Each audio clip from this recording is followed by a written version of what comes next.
विहाड़ी में दरिया सतलुज के सैलाब ने जहां हजारों लोगों के घर तबाह किए, वहीं हजारों बच्चों का तालीमी नुकसान भी किया। 29 स्कूल के अमलाक सैलाब से मुतासिर हुई। सैलाबी पानी और कीचड़ स्कूलों में अब तक मौजूद है। इसी पर मज़ीद तफसीलात जानते हैं bureau chief 7 news Mohammad Mirza से। जी मोहम्मद मिर्जा, आप बताइएगा। जी, हालिया दरिया सतलुज की तबाहकारियों की वजह से जहाँ पे किसानों के घर, फसलें, जानवर मुतासर हुए, वहाँ तलीमी इदारे भी मुतासर हुए। मैं इस वक्त मौजूद हूँ chief executive education Vehari Mohammad Nasir साहब के साथ। उनसे मजीद जानते हैं कि तलीमी इदारों की इस वक्त क्या सूरत हाल है। जिस तरह बहुत सारे ज़िलों में सैलाब ने इदारों को मुतासर किया, विहाड़ी के अंदर भी 29 स्कूल जो हैं वो अफेक्ट हुए।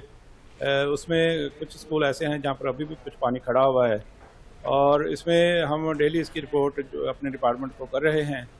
इसमें हमारे जो बच्चे वहाँ पर ज़ेर तालीम थे, उनको आर्जी तौर पर, आर्जी बुनियादों पर साथ वाले स्कूलों में और मुख्तलिफ जो मकामात पे है उनकी क्लासेस का इजरा किया गया है। जी, चीफ एग्जीक्यूटिव ऑफिसर का कहना था कि जहाँ पे तलीमी इदारे मुतासर हैं वहाँ के बच्चे नज़दीक स्कूलों में उनकी तलीम जारी है।